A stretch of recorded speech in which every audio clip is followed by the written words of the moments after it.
Hi, myself Yashwant Sharma. I am here to explain you whole electricity chapter. Now, introduction to electricity. Electricity is an important source of energy in our life. We use electricity for lighting, heating, and operating various appliances in our homes. It is also used to run different machines in our industry. Now, what is electricity? Electricity is the flow of charges. Means flow of charges constitute electricity. We can divide electricity into two parts. First is static electricity when charges are at rest. Second is current electricity when charges are in motion. Now example of static electricity. हम काफ़ी सारे example ले सकते हैं इसके. जैसे जब rain होती है, बारिश होती है, तो बिजली कड़कती है, क्रैकनिंग साउंड आता है और खूब सारा tremendous amount of electricity flows into our earth. खूब सारा जो चार्ज होता है वो एक फ्लैश के साथ हमारी अर्थ में चला जाता है. हालांकि अभी तक कोई भी ऐसे इक्विपमेंट्स नहीं बने हैं जिससे हम इस इलेक्ट्रिसिटी का यूज़ कर सकें.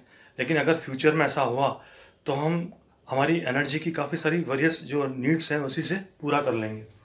Second is current electricity. Charges are in motion. अगर हमने फ़ैन चलाया, स्विच ऑन किया, पंखा चल गया, तो क्या होता है, चार्जेस इलेक्ट्रॉन्स मूव करते हैं. Electron constitute current. तो उससे करंट के कारण हम पंखा यूज़ करते हैं, लाइट यूज़ करते हैं, वेरियस अप्लायंसेस यूज़ करते हैं. स्टैटिक इलेक्ट्रिसिटी का जो मैंने एग्जांपल बताया आपको, आपने देखा होगा कई जो ह्यूज बिल्डिंग्स होती हैं उनके ऊपर एक त्रिशूल की आकृति का या एकदम ऐसा कांटे जैसा लोहे का एक बहुत बड़ा लाइटनिंग कंडक्टर लगा होता है.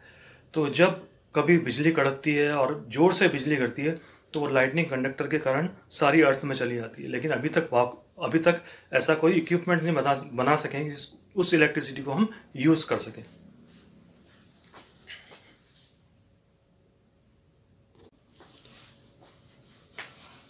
Now the definition of electric current.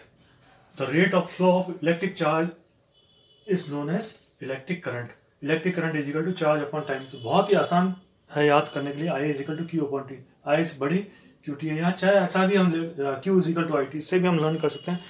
Q is equal to IT means there is a queue of IT personals now. एक टाइम था जब कंप्यूटर के जो पर्सनल्स थे उनकी बहुत डिमांड थी. But nowadays there is a queue of IT personals. So I is equal to Q is equal to I into T, or I is equal to Q upon T. Means rate of flow of charge is known as electric current. The SI unit of electric current is ampere. तो इसको जो major करने की unit है वो है ampere. A smaller unit also use milliampere. 1 ampere is equal to 1000 milliampere. अब 1 ampere की डेफिनेशन. तो 1 एम्पियर की अगर डेफिनेशन निकालनी है तो बहुत इजी वे है. Q और T दोनों को 1 कर दो और उसको लैंग्वेज में यूज करो. When 1 coulomb charge flow through any cross section of a conductor for 1 second, then the current in the conductor is said to be 1 ampere. So 1 ampere is equal to 1 coulomb upon 1 second.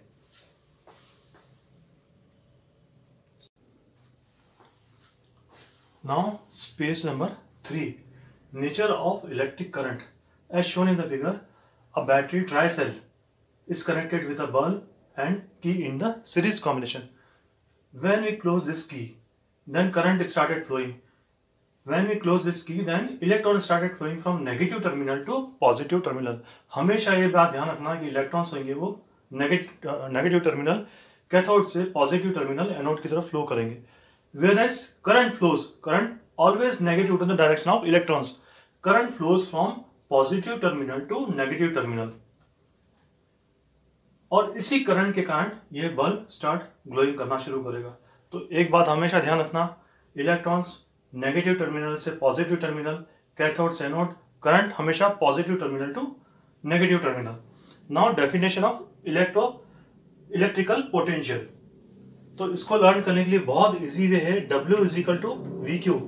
यानी work हम क्यों करें, कार्य हम क्यों करें, VQ हम क्यों करें कार्य. तो W is equal to VQ. it gives V is equal to W upon Q. अब यहां से डेफिनेशन बहुत आसान हो जाती है. Q को 1 कर दो. Q क्या है, चार्ज. तो it is defined as the work done in bringing unit test charge from infinite to the point of interest. अब इनफाइनाइट क्यों कहा है, स्पेस में हम कहीं से भी एक चार्ज लेके हमारे को जहां चाहिए वहां पे लाने के लिए जो कार्य किया गया है उसको हम बोलेंगे इलेक्ट्रिक पोटेंशियल. अब थोड़ा सा डिफरेंस है इलेक्ट्रिक पोटेंशियल और पोटेंशियल डिफरेंस में। तो पोटेंशियल डिफरेंस की डेफिनेशन में भी आपको कराऊंगा।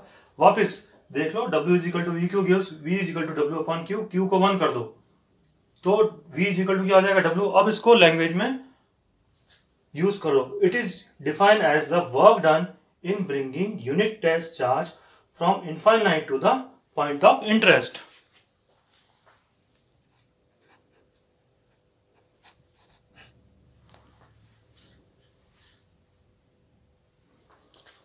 Now page number 4 and definition of potential difference। तो इलेक्ट्रिक पोटेंशियल और पोटेंशियल डिफरेंस में बिल्कुल थोड़ा सा फर्क है। तो पोटेंशियल डिफरेंस की डेफिनेशन क्या हो जाएगी? It is defined as the amount of work done in bringing unit test charge from one point to another point. उसमें क्या था? It is amount of work done in bringing unit test charge from infinite to the point of interest. इसमें क्या हो जाएगा? Amount of work done in bringing unit test charge from one point to another point. एक point से दूसरे point के बीच में जो डिफरेंस है पोटेंशियल का, उसको डिफाइन करने का मेथड यही है। It is defined as the work done, amount of work done in bringing unit test charge from one point to another point. Now definition of 1 volt. तो V इज इक्वल टू क्या होता है? W is equal to V क्यों होता है? V is equal to W upon Q। तो बहुत आसान है इसको डिफाइन, इसकी 1 वोल्ट की डेफिनेशन निकालना, क्योंकि पोटेंशियल डिफरेंस या इलेक्ट्रिक पोटेंशियल की यूनिट क्या होती है? वोल्ट। तो 1 वोल्ट की डेफिनेशन निकालने के लिए V is equal to W upon Q, दोनों को 1 कर दो और यूज करो उसको डेफिनेशन में। तो W क्या होता है? वर्क की यूनिट क्या होती है? जूल। Q क्या होता है? चार्ज की यूनिट क्या होती है? कूलम। तो दोनों को अगर 1 कर दिया तो क्या हो जाएगा? V भी 1 हो जाएगा। तो 1 वोल्ट की डेफिनेशन आ गई। It is defined if 1 joule of work is done when a charge और 1 coulomb charge moves from one point to another point, then potential difference across the two ends of a conductor is said to be 1 volt. So it is defined as if 1 joule of work done in bringing 1 coulomb of charge from one point to another point, then potential difference is said to be 1 volt. बहुत आसान definition हो गई। Now एक नया point आता है इसमें, resistance. कभी भी जब चार्ज फ्लो होते हैं या इलेक्ट्रॉन्स फ्लो होते हैं तो वो एकदम इजीली किसी भी कंडक्टर में फ्लो नहीं हो सकते। जब वो फ्लो होंगे तो उनके रास्ते में एटम्स या दूसरे जो चार्जेस हैं तो वो बाधा पहुंचाते हैं, ऑब्स्टेकल क्रिएट करते हैं। तो वो जो ऑब्स्टेकल है that is known as resistance. तो resistance of a conductor, it is a measure of the ability of a conductor to oppose the flow of current. Current flow होने के लिए जो अपोजिशन होगा that is known as resistance. तो इसकी definition क्या हो जाएगी? The ratio of a The resistance of a conductor is defined as the ratio of the potential difference across its ends to the current flowing through it, means R is equal to V upon I। R की जो unit होती है वो होती है ओम, क्योंकि ओम नाम के साइंटिस्ट ने इसको डिस्कवर किया था। तो रेजिस्टेंस क्या होगा? It is defined as R is equal to V upon I। It is the ratio of potential difference to the current.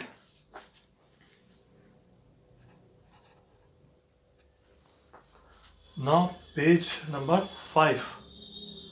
Now some other important definitions। Ammeter, उसके बारे में आपको जाना है। Ammeter is a device to measure current in the electric circuit. An ammeter measures current. Secondly, an ammeter is connected so that it becomes an essential part of the circuit. It is said to be connected in series combination। अब ये series और parallel combination क्या होते हैं ये मैं आपको वापस आगे बहुत अच्छी तरह से क्लियर करूंगा। तो it is connected in the series combination. An ammeter has low resistance, an ideal ammeter has zero resistance. तो अमीटर जो होता है इसका रेजिस्टेंस बहुत कम होना चाहिए, नेग्लिजिबल होना चाहिए। और आइडियल अमीटर का मानते हैं जीरो होता है, पर जीरो कभी हो नहीं सकता। जीरो रेजिस्टेंस होगा तो क्या हो जाएगा? कोई भी अगर रेजिस्टेंस किसी भी कंडक्टर का जीरो हो गया तो वो सुपर कंडक्टर कहलाएगा। तो it is not possible easily. It is always connected in series combination. Now voltmeter, it is a device to measure potential difference across the two ends of a conductor. And voltmeter is joined as an additional attachment to complete the circuit. It is said to be connected in parallel. A voltmeter has higher resistance. इसका resistance बहुत high, infinite के आसपास होता है। An ideal ammeter has infinite resistance. अब ये next एक मैंने जो लिखा है ये क्वेश्चन ही लिखा है। It's very important. 3 स्टार्स मैंने लगाए हैं। CBS में मोर देन 25 टाइम्स पूछ लिया होगा। तो क्वेश्चन ये है, express Ohm's law by mathematical formula, draw a circuit diagram to verify Ohm's law,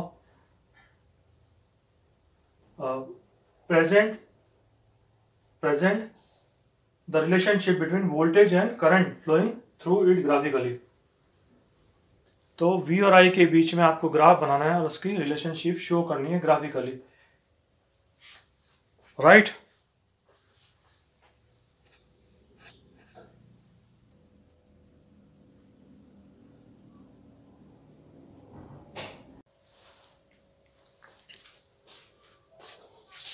now page number 6, Ohm's law, very important, ये बहुत इंपॉर्टेंट क्वेश्चन है, वेरी इंपॉर्टेंट से ये लर्न हो जाएगा, वेरी इंपॉर्टेंट क्वेश्चन है, CBSE में 25 टाइम्स आ चुका है, Ohm's law, state Ohm's law and verify it with an activity. तो हम इसको कैसे एक्सप्लेन करेंगे, कैसे इसकी डेफिनेशन निकालेंगे, वेरी इंपॉर्टेंट से इस क्वेश्चन को हम लर्न करेंगे। Means V is proportional to I, very important, V is proportional to I। अब हमको इसको लैंग्वेज में यूज करना है। As long as the physical state of a conductor, physical state में क्या आ जाएगा, length, area of cross section, length बढ़ने के साथ क्या होता है, रेजिस्टेंस बढ़ता है, एरिया ऑफ क्रॉस सेक्शन जब बढ़ता है तो रेजिस्टेंस घटता होता है, इन्वर्सली प्रोपोर्शनल होता है इसके। तो length, area of cross section, temperature etcetera, as long as the physical state of a conductor means length, area of cross section, temperature etcetera remains constant, then potential difference across its two ends of a conductor wire is directly proportional to current passed through it, means V is proportional to I. As long as the physical state of a conductor means length, area of cross section, temperature, etc. remains the same, the potential difference across the two ends of a conductor is directly proportional to the current flowing through it. V is proportional to I, or V is equal to IR, where R is a constant and known as the resistance offered by the conductor. तो R यहाँ पे क्या हो जाएगा, resistance. Now note, ये बात बहुत note करने की है कि जो रेजिस्टेंस है, दिस लॉ और Ohm's law will be obeyed by only metallic conductor but not by the non metals, gases and electrolytes. सिर्फ ये मेटेलिक कंडक्टर के लिए लागू होगा।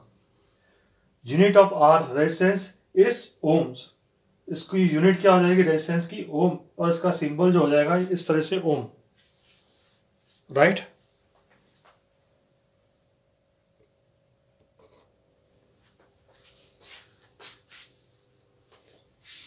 Now page number 7, as shown in the figure, battery B, resistance R, ammeter A and key all are connected in series, whereas voltmeter is connected parallel to the conductor R। सारे के सारे battery, resistance, ammeter और की ये series में है, और ये पोटेंशियोमीटर चाहे सो वोल्ट मीटर कहते हैं, ये पैरेलल में लगा हुआ है रेजिस्टेंस R के। नाउ जब हम इसकी की प्रेस करेंगे तो उसमें करंट पास होगा। अब हम क्या करेंगे, स्कूलों में क्या होता है, दो मेथड से इसको यूज किया जाता है। एक में तो क्या होता है कि अलग अलग ये ड्राई सेल लगाए जाते हैं, पहले एक ड्राई सेल लगाएंगे, फिर 2 लगाएंगे, फिर 3 लगाएंगे, फिर 4 लगाएंगे, और I और V की वैल्यू नोट करेंगे। I की वैल्यू एम्पियर में नोट करेंगे, V की वैल्यू वोल्ट में हम पोटेंशियल डिफरेंस की वैल्यू वोल्ट में हम मेजर करेंगे। So as shown in the figure, battery B, resistance R, ammeter A, key are connected in series, whereas voltmeter is connected parallel to resistance. Now current is passed by pressing key, and value of V and I are measured with the help of voltmeter and ammeter. Now introduce two cells and again measure the value of V and I. ऐसे कर करके 3 और 4 reading हम लेंगे। जब ये reading लेंगे हम और वैल्यू निकालेंगे, R इज इक्वल टू क्या होता है, V upon I, Ohm's law के अकॉर्डिंग। तो वैल्यू निकालेंगे तो हर में R की वैल्यू सेम आएगी। सपोज 100 ओम का रेजिस्टेंस लिया आपने, 100 ओम का रेजिस्टेंस लिया, तो हर बार R is equal to V upon I की वैल्यू 100 ही आएगी। तो ये this proves Ohm's law mathematically. Now when we plot a graph between the measured value of V and I, a straight line is obtained. This proves Ohm's law graphically.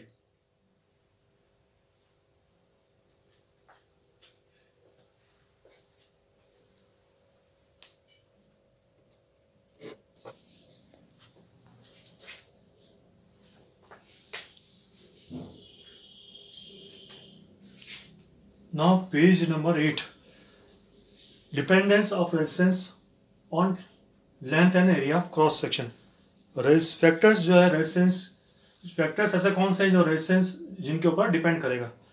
तो firstly मैं बताता हूँ, ऐसा एक कार्डबोर्ड टाइप होता है, इसके बीच में जैसे ABCD और ये मैंने बताया, इसमें डिफरेंट डिफरेंट रेजिस्टेंस हम यूज करके लगा देते हैं और वो कनेक्ट कर देते हैं। तो फर्स्ट है लेंथ के ऊपर डिपेंड कैसा करेगा। तो we will take 6 resistance of different length but of same material and area of cross section and arrange them between ABCD and EF। Now with the help of Ohm's law we will find out the value of R।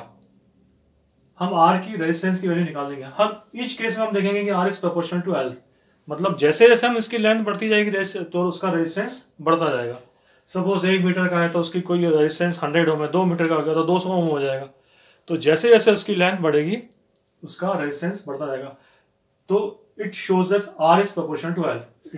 ये पहली equation हो गई। Now dependence of resistance on area of cross section that is A, और thickness भी बोल सकते हैं इसको। Now 6 other resistance of different thickness but same material, मतलब एक ही मटेरियल होना चाहिए, and length same material and length are taken and again value of resistance is measured with the help of Ohm's law. Now we find that R is proportional to 1 upon A, means resistance is inversely proportional to area of cross section. जैसे जैसे हम उसकी thickness बढ़ाएंगे तो resistance क्या होगा, कम होता जाएगा। वैसे भी क्लियर है, अगर पतली तार है तो उसका क्या हो जाएगा, रेजिस्टेंस लंबा होगा तो ज़्यादा हो जाएगा, उसको उसमें जो इलेक्ट्रॉन्स को पास होने के लिए स्पेस कम रहेगा। अगर उसकी थिकनेस बढ़ा दी तो मोटा हो गया तार का गेज, तो इलेक्ट्रॉन्स को पास होने के लिए स्पेस ज़्यादा मिल गया। तो रेजिस्टेंस जो है इसके इनवर्सली प्रोपोर्शनल होता है एरिया ऑफ क्रॉस सेक्शन को। जब दोनों को कंबाइन किया from first and second, we find that R is proportional to L upon A, और R इज इक्वल टू ये जो टिल्टेड P है इसको बोलते हैं रो। तो R is equal to rho L upon A, where rho is a constant and known as resistivity और specific resistance.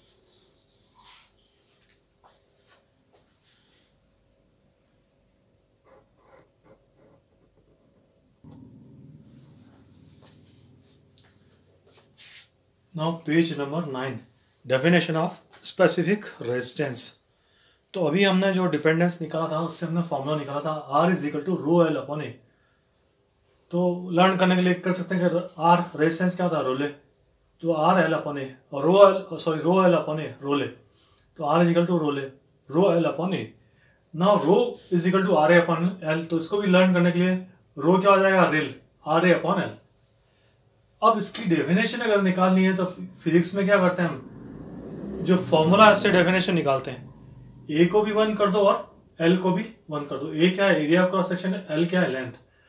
तो दोनों को 1 1 कर दोगे तो एरिया क्या होता है, मीटर स्क्वायर में होता है, चाहे यूनिट स्क्वायर में होता है, और लेंथ क्या होती है, मीटर में होती है। सो स्पेसिफिक रेजिस्टेंस और resistivity of a conductor is defined as the resistance offered by a conductor of unit length and unit area of cross section.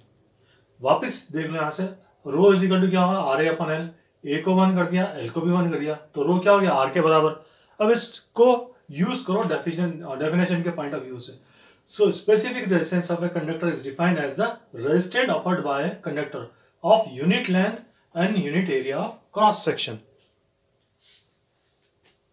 Unit of resistivity, तो रो क्या था, RA अपॉन L। R की unit क्या होती है, R की unit होती है ओम, एरिया की यूनिट होती है मीटर स्क्वायर, और लेंथ की होती है मीटर। तो मीटर से इसको कैंसिल आउट किया तो क्या हो गया, ohm into metre. Unit of rho is ohm into metre, और ओम इंटू मीटर, और सिंबल में ओम का सिंबल और metre. Note, resistivity depends only on the nature of the material. तो कोई भी अगर ऐसा क्वेश्चन हो कि एक कोई मटेरियल है, हम उसकी लेंथ डबल कर रहे हैं, area of cross section 4 times कर रहे हैं, क्या हो जाएगा उसकी स्पेसिफिक रेजिस्टेंस। तो स्पेसिफिक रेजिस्टेंस हमेशा सेम रहेगा। जैसे कॉपर एक मटेरियल है तो कॉपर का स्पेसिफिक रेजिस्टेंस सेम रहेगा, सिल्वर का हमेशा सेम रहेगा। Because silver is the best conductor of electricity, it has the least resistivity और स्पेसिफिक रेजिस्टेंस। सिल्वर का स्पेसिफिक रेजिस्टेंस सबसे कम होता है।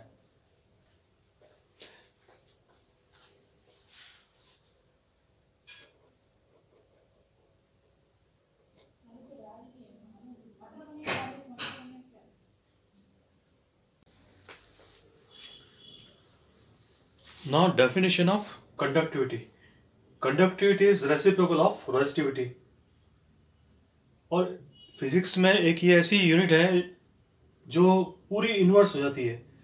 कंडक्टिविटी की यूनिट क्या हो जाएगी? Mho metre inverse. जैसे रेजिस्टिविटी की यूनिट क्या थी? Ohm into metre.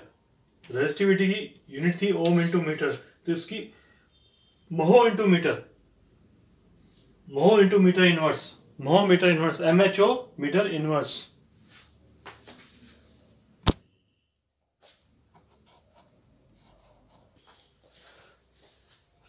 Now page number 10, combination of different resistors, different combination of resistors.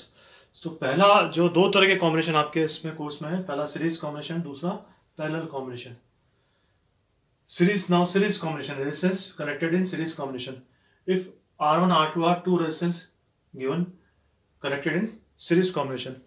If two or more resistance which are connected one after another in such a way that the same current flow through them, then this type of combination is known as series combination. तो series combination में क्या होगा? एक के बाद दूसरा resistance लगा होगा और उनमें करंट सेम रहेगा, लेकिन उनमें पोटेंशियल डिफरेंस जो होगा, पोटेंशियल डिफरेंस डिफरेंट रहेगा। तो सीरीज कॉम्बिनेशन में सेम रहेगा करंट, पोटेंशियल डिफरेंस डिफरेंट रहेगा। इफ टू और more resistances are connected one after another. इसका दूसरा मेथड भी अगर आपको चेक करना हो, क्योंकि इसके जब न्यूमेरिकल आएंगे उसमें डिफिकल्टी होती है, तो इफ जैसे इसको मैंने फर्स्ट हैंड लिया, इसका सेकेंड हैंड लिया, इसका फर्स्ट हैंड लिया, इसका सेकेंड हैंड लिया। If second hand of a first resistor is connected to first hand of a second resistor and vice versa, then this combination is known as series combination. Again series combination में क्या same रहेगा? Current, but different क्या रहेगा? Potential difference. Now resistance connected in parallel combination. Here given R1 R2 two resistors are connected in parallel combination. Parallel combination में क्या होगा? Potential difference same रहेगा, लेकिन करंट दोनों में जितने भी होंगे पैरेलल, उनमें डिफरेंट डिफरेंट होगा। करंट उनके अकॉर्डिंग, तो उनके रेजिस्टेंस के अकॉर्डिंग वो ड्रॉ करेंगे। If two or more resistors are connected in parallel, then current will be different in them, but potential difference will be same. तो combination का इसका क्या होगा? If two or more resistances are connected between the same common points, ये same common points हैं, इनके बीच में two or more resistance connected. If two or more resistances are connected between two common points in such a way that potential difference between them remains same, then this type of combination is known as parallel combination. इसका दूसरा वे भी कर सकते हैं।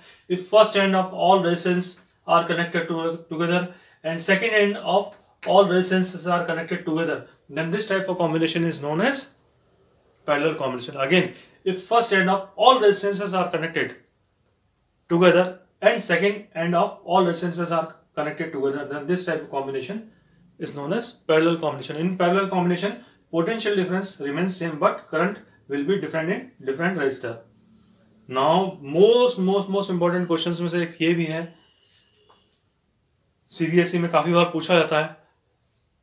If R1 R2 R3 three resistances are connected in series and second parallel combination, find the formula for their equivalent resistors.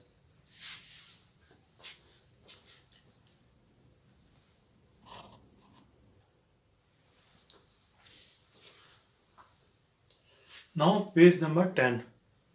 Here R1 R2 R3 three resistances are connected in series combination. We have to find out the equivalent resistance.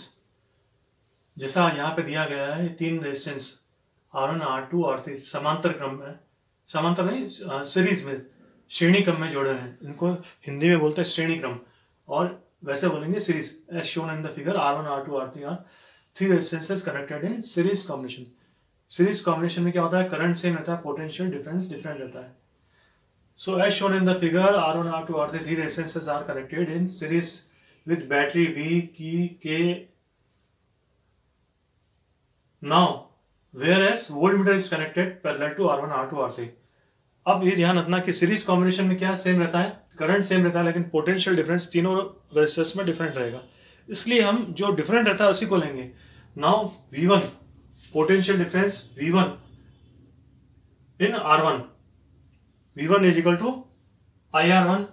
Now potential difference in R2, V2 is equal to IR2. potential difference in R3, V3 is equal to IR3.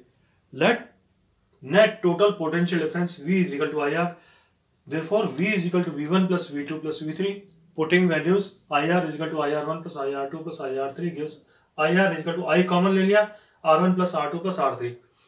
तो II cancel out हो गया, तो RS means S stand for resistance in series combination. So RS is equal to R1 plus R2 plus R3. अब इसका law क्या बनेगा? If two or more resistances are connected in series combination, then their equivalent resistance is given by the sum of the all resistance, individual resistances. So RS is equal to R1 plus R2 plus R3. अब ये ध्यान रखना, RS जो होगा हमेशा R1 से ज्यादा होगा, R2 से ज्यादा होगा, R3 से ज्यादा होगा. अब एक यहाँ पे कंफ्यूजन होता है कई स्कूल्स में, ये जो डायग्राम है इसमें क्या, क्योंकि क्या होता है कि पोटेंशियल डिफरेंस पैरेलल कॉम्बिनेशन में सारे रेजिस्टेंस में डिफरेंट रहता है, तो हर एक में एक एक लगा हुआ होगा, यहाँ पे एक अलग, यहाँ एक अलग, यहाँ एक अलग. तो उससे कोई वो करने की जरूरत नहीं है, क्योंकि हमको यहाँ पे पोटेंशियल या हम यहाँ पे उसकी जरूरत ही नहीं है, हमको सिर्फ फॉर्मूला डिराइव करना है. तो चाहे ये डायग्राम बनाओ, चाहे आप अपने स्कूल वाला डायग्राम बनाओ जिसमें तीनों पे अलग अलग वोल्ट मीटर लगे हों, कोई फर्क नहीं पड़ता इससे. क्लियर?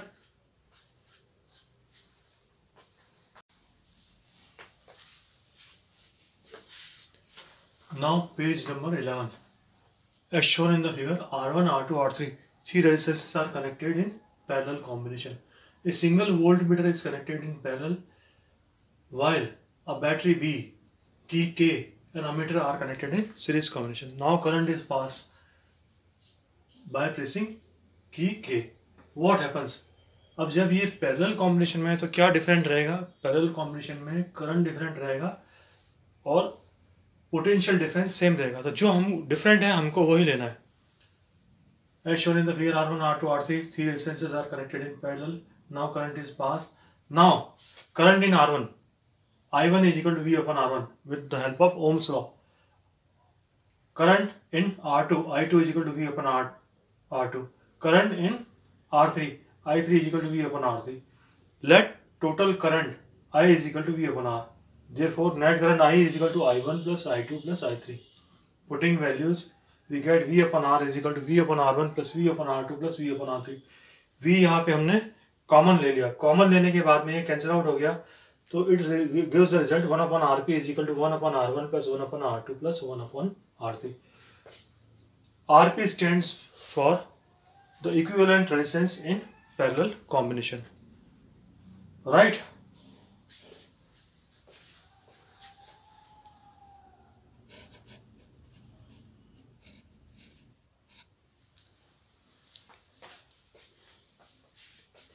Now page number 12. तो हमने अभी जो पैरेलल कॉम्बिनेशन का फॉर्मूला निकाला था इक्विवेलेंट रेजिस्टेंस का, तो उसका लॉ क्या निकला? Reciprocal of equivalent resistance is equal to the sum of reciprocal of all resistances. 1 upon Rp is equal to 1 upon R1 plus 1 upon R2 plus 1 upon R3. Note, जो equivalent resistance निकलेगा parallel combination में हमेशा वो individual resistance से कम होगा. Rp will be less than R1, Rp will be less than R2 and Rp will be less than R3. Now next topic is heating effect of an electric current. तो electric current का heating effect क्यों आता है? जब भी current pass होता है किसी मेटल वायर में तो क्या होता है? Electron started flowing from negative terminal to positive terminal. यहाँ हम ये कहेंगे इलेक्ट्रॉन्स जो हैं वो क्योंकि नेगेटिवली चार्जेड होते हैं तो पॉजिटिव टर्मिनल की तरफ फ्लो करेंगे. अब ये फ्लो उनका इजीली नहीं होगा, उनके फ्लो के रास्ते में काफ़ी सारे एटम्स और आयन आएंगे जो उनको अपोज करेंगे. इस अपोज से क्या होगा? उनमें कोलिजन होगा. कोलिजन के कारण क्या होगा कि जो इलेक्ट्रॉन्स होंगे अपनी जो एनर्जी होंगी थोड़ी सी वो इन एटम्स को ट्रांसफ़र कर देंगे. यही कारण होता है कि जो नेट काइनेटिक एनर्जी होती है वो उस मेटल की इंक्रीज हो जाती है, उससे वो मेटल हीट हो जाता है. और स्पेशली एलॉयज जैसे नाइक्रोम वायर का हम कहाँ यूज़ करते हैं? टोस्टर वगैरह में यूज़ करते हैं उसको, तो हीटिंग इफेक्ट देता है. ऐसे के लिए इलेक्ट्रिक आयरन में भी इनके यूज़ होते हैं. So when current is pass through a metal wire और alloy such as nichrome, free electrons move towards positive terminal. On the way they collide with the atoms of the metal or ion. During this collision, electrons transfer some of their kinetic energy to the atoms of the metal. Therefore, the net kinetic energy of the metal wire increases. This results in the heating effect of an electric current. अब एक और नई definition आ गई electric power की। तो power की definition क्या हो जाएगा, इसको बहुत इजी वे में लर्न करने के लिए। वर्क तो सिर्फ किसने किया था, पीटी उषा ने, जो हमारे लिए मेडल लेके आई थी ओलंपिक में। तो वर्क तो सिर्फ पीटी उषा ने किया था, W is equal to PT. तो यहां से P इज इक्वल टू क्या हो जाएगा, W अपॉन टी। तो ये यहां से डेफिनेशन हो गई, rate of doing work is known as power. Now W is equal to V Q but Q is equal to I T. तो इनकी वैल्यू पुट करेंगे तो क्या हो जाएगा, P is equal to V Q upon T. Now Q की value वापस put कर दी आई टी, तो P is equal to V into I T upon T. T cancel out हो गए, it gives P is equal to V I. अब ये formula जो है ये भी लर्न करने में आसान है। अगर कहीं भूल जाओ तो power is very important in the life, power is very important in the life. तो क्या हो जाएगा, P is equal to V I, right.